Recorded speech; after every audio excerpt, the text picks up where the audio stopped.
এর মধ্যে সরকার দলের লোক খুন হয়েছে 288 জন। তাহলে সরকার দলের লোক খুন করলো কারা আর খুন হইল কারা?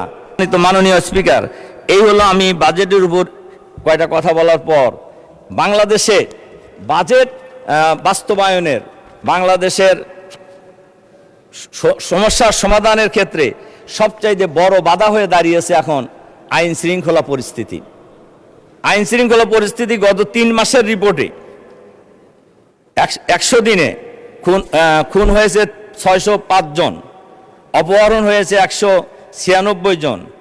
এটা হলো টিআইবির রিপোর্ট, এবং সেই রিপোর্টে বলা হয়েছে যে খুন যে হয়েছে 605 জন, এর মধ্যে সরকার দলের লোক খুন হয়েছে 288 জন।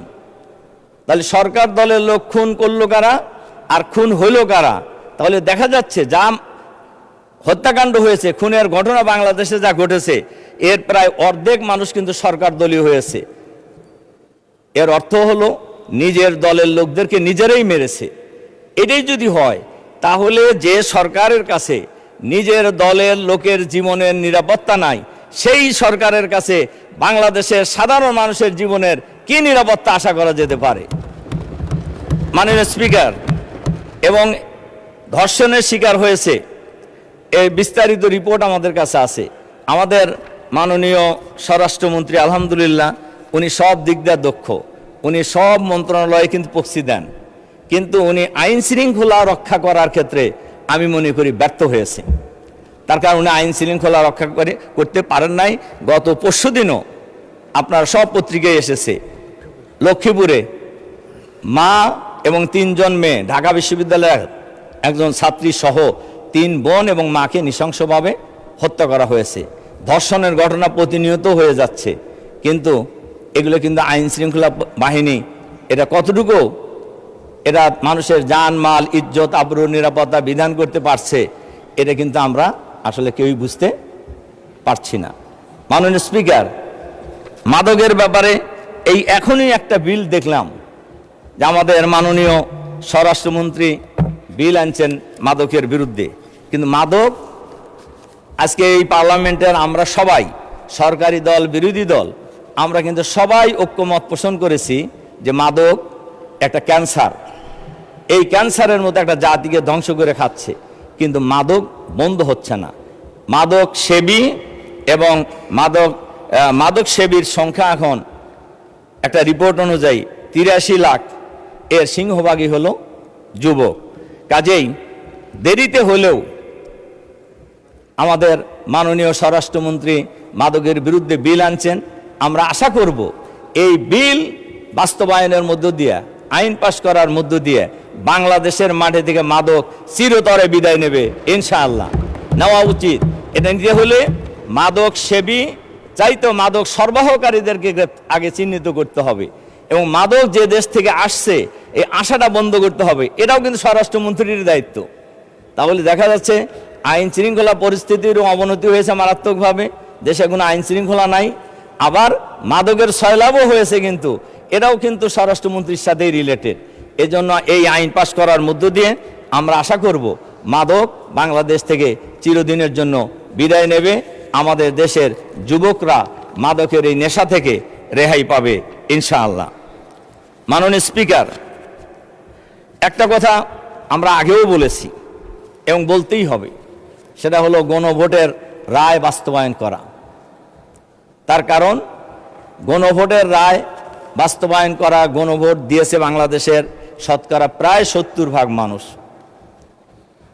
এবং আমরা সব দল মিলেই ঐক্যমত কমিশনে আমরা সবাই একমত হয়েছি সংস্কারের জন্য, এবং কি কি সংস্কার হয়েছে এটা গণভোটের সময় পাবলিকলি জানানো হয়েছে, এবং তার ভিত্তিতে মানুষ ভোট দিয়েছে।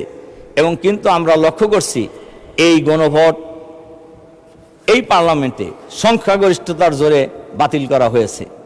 কিন্তু বাংলাদেশের মানুষ ওনারা বলেছেন যে সংবিধানের সাথে সাংঘর্ষিক, একথা মোটেই সঠিক নয়। তার কারণ শহীদ প্রেসিডেন্ট জিয়াউর রহমান সাহেবের সময় গণভোট হয়েছে, এরশাদ সাহেবের সময় গণভোট হয়েছে, এরপরে বেগম খালেদা জিয়ার সময় গণভোট হয়েছে। তখন তো সংবিধানে গণভোটের কথা ছিল না, তখন ওইটা যদি কার্যকর হয়, এখন কার্যকর হইতে অসুবিধা কি? কার্যত অসুবিধা থাকার কোনো কারণ নেই। কিন্তু গণভোটে মানুষ রায় দিয়েছে, গণভোটকে পাশ কাটাইয়ে আসলে আমি গণভোটের ব্যাপারে একটা কথা বলতে চাই। আমাদের সরকার দলীয় বন্ধুরা হয়তো রাগ করবেন, রাগ করলেও বলতে হয়। কেয়ারটেকার সরকার 90-র গণ আন্দোলনে জামাত ইসলামী সহ 3 জোটের রূপরেখা ছিল, যারাই ক্ষমতায় আসবে তারা কেয়ারটেকার সরকারের বিল পার্লামেন্টে এনে সংবিধানে সংযোজন করবেন। কিন্তু আমরা লক্ষ্য করেছি জামাত ইসলামীর সমর্থন নিয়ে 91 সালে যে সরকার হয়েছিল, ওনারা কিন্তু এটা করেন নাই। আন্দোলন সংগ্রামের মধ্য দিয়ে এক পর্যায়ে তড়িঘড়ি করে নির্বাচন দিয়ে 1 মাসের সরকার ছিল, কেয়ারটেকার বিল কিন্তু সংবিধানে সংযোজিত হয়েছে এবং আশা করি আবারও সংযোজিত হবে এবং অলরেডি হয়ে গেছে সুপ্রিম কোর্টের রায়ের মধ্য দিয়েই। তা আমি যে কথা বলছিলাম, গণভোটের রায় এটা বাংলাদেশের শতকরা 70% মানুষের দাবি। কাজে এই রায় বাস্তবায়ন করা সরকারের দায়িত্ব মেইনলি। সরকার যদি এই রায় বাস্তবায়ন করার ক্ষেত্রে গড়িমসি করে, তাহলে খুবই পরিষ্কারভাবে বোঝা যাচ্ছে এইটার পরিণতি খুব ভালো হবে না। তার কারণে দেশের জনগণ গণরায় দিয়েছে, গণভোটকে বিজয়ী করেছে এবং এই দেশের মানুষ গণভোট কার্যকর হোক এটা চায়। এবং আজকের এই মহান সংসদে আমি সরকারি দল, বিরোধী দল, আমি সবার উদ্দেশ্যেই বলতে চাই, এই গণভোটের রায় যদি বাস্তবায়িত হয়, কারোরই তো অসুবিধা হওয়ার কথা না। আমরা তো ঐক্যমত কমিশনে সবাই ঐক্যমত হয়েই আমরা ঐক্যমত পোষণ করেছি এবং তার ভিত্তিতেই জুলাই সনদ স্বাক্ষরিত হয়েছে।